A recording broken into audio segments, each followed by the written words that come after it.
Dia itu kerja di suatu perusahaan di mana yang perusahaan itu mewajibkan dia bermake up tebal, Bu ya. Apa itu? Bermake up tebal. Maka hendaknya harus dibasuh dengan basuhan yang pertama itu adalah hilang bedak-bedaknya. Dan kita harus menghindarkan diri kita dari hal-hal yang menghalangi. Ini bukan masalah menghalanginya, bercampurnya bedak, apalagi menghalangi. Ini bukan bicara menghalangi. Kalau bedaknya bedak tempelan, semacam dempul gitu, ya nempel, ya itu pasti nggak sahnya karena air tidak sampai. Tapi ada tidak sahnya karena air telah bercampur dengan bedak yang berwarna sehingga masih ada putih-putih warna gitu nah.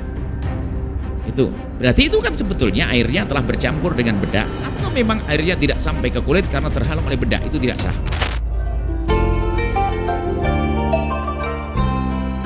Assalamualaikum warahmatullahi wabarakatuh. Waalaikumsalam warahmatullahi wabarakatuh. Allahumma sholli ala sayyidina Muhammad wa ala sayyidina Muhammad. Begini Bu ya, ada titipan pertanyaan dari teman saya. Dia itu kerja di suatu perusahaan di mana yang perusahaan itu mewajibkan dia bermake up tebal, Bu ya. Apa itu? Bermake up tebal. Jadi setiap kali dia ingin sholat, dia itu selalu was-was ketika wudhu, takut make up. Jadi ketika dia wudhu itu mungkin nggak sempurna, make upnya masih nempel. Kalau misalkan dia mau hapus dulu, takut nggak keburu waktunya kalau misalkan dia harus kerja lagi. Itu solusinya kayak gimana ya Bu ya? Jadi kalau setiap dia sholat itu selalu ada was-was, sholatnya wudhunya sah atau enggak. Terima kasih Bu ya. Baik, terima kasih. Solusi praktis dan pertama utama adalah jangan bekerja di tempat seperti itu. Ini yang pertama. Kan solusi. Nanti kita tawarkan solusi yang banyak. Kalau Anda bekerja karena tabarruj, berdandan yang berlebihan itu sendiri kan juga dipermasalahkan. Dandanlah sepuas hatimu, bedak tebal 1 senti untuk suamimu. Oke. Tapi kalau selain itu memang harus ada batasan-batasan. Tabarruj, menampakkan zina dandanan itu dipermasalahkan. Memang wanita harus tampak wanita tampak cantik, tampak itu memang selalu wanita seperti itu. Nah, kalau memang ada hal-hal yang mengganggu urusan ibadah dan yang lain sebagainya, ya berpikirlah untuk cari pekerjaan yang sekiranya di situ terhormat dan tanpa harus ya seperti itu. Kalau ternyata kita harus masih bekerja di tempat tersebut, mungkin belum mendapatkan tempat pekerjaan yang sesuai seperti yang jadi ini opsi selanjutnya adalah harus yakin dong bahwasanya sholat itu penting, harus rela menghapus bedaknya demi keabsahan sholat. Sebab bedak itu sendiri adalah ada bentuk dan warnanya. Kalau sebelum dibersihkan kita basuh, maka air yang kita basuhkan akan bercampur dengan bedak selagi masih ada warnanya yang jelas, maka itu tidak sah karena airnya menjadi air yang suci namun tidak mensucikannya. Maka hendaknya harus dibasuh dengan basuhan yang pertama itu adalah hilang bedak-bedaknya. Dan kita harus menghindarkan diri kita dari hal-hal yang menghalangi. Ini bukan masalah menghalanginya, bercampurnya bedak, apalagi menghalangi. Ini bukan bicara menghalangi. Kalau bedaknya bedak tempelan, semacam dempul gitu, ya nempel, ya itu pasti nggak sahnya karena air tidak sampai. Tapi ada tidak sahnya karena air telah bercampur dengan bedak yang berwarna sehingga masih ada putih-putih warna gitu nah.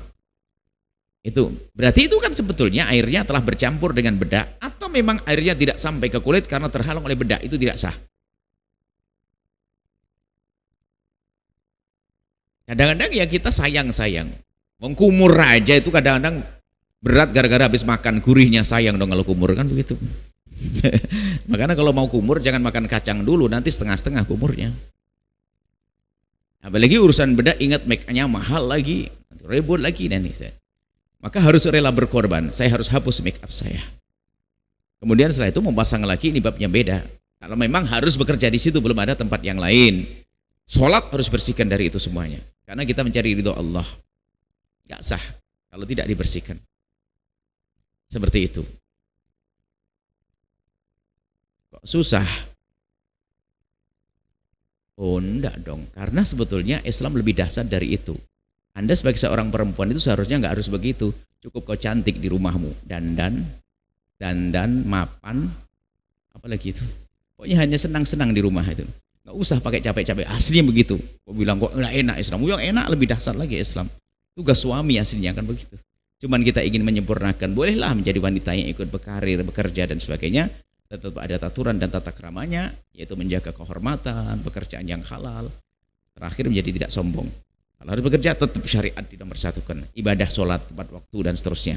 Jangan sampai berantakan urusannya kepada Allah. Kalau sudah berantakan kepada Allah, nanti lihat kebahagiaan tidak dikirim oleh Allah. Sehingga katanya duit semakin banyak, rumah bisa gede, tapi kenapa kok gersang saja? Masalah sepele saja ribut sama suami. Ternyata kok gampang banget akhirnya di rumah ini kok maksiat ya. Aku sendiri kenapa kok WA-nya sama suamiku tidak terlalu seneng. Tapi giliran teman lamaku yang teman SMP kenapa kok aku begini? Loh. Karena rumahnya diambil dengan cara kotor tadi. Macem-macem. Semoga Allah menjaga semuanya. Yang solehah. Semoga yang masih jomblo, semoga dapat suami yang bisa muliakan sampai tidak usah kerja. Itu doanya. Ya, sebab sekarang banyak wanita doanya salah. Sekolah tinggi doa ya Allah, semoga aku dapat pekerjaan yang gaji tinggi bisa membantu ibuku, bantu keluargaku. Nah, ini doa bagus sih. Cuman kalau sama-sama dikabul oleh Allah, mending doa begini deh. Ya Allah, kirimkan kepadaku suami yang bisa muliakanku, memanjaku, menyayangiku, mencukupiku. Sampai doa. Ini loh, sama-sama dikabul, ngapain doanya salah? Baik, insya Allah semoga Allah muliakan wanita-wanita ini semuanya, dan para suami semoga diberi kemudahan, kekuatan oleh Allah untuk muliakan istrinya, sehingga istrinya nggak perlu sampai seperti itu. Baik, Allah alam bismillah.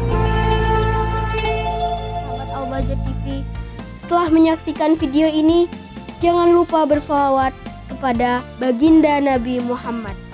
Shollu ala Nabi Muhammad. Allahumma sholli alaihi wa ala alihi wa sahbihi.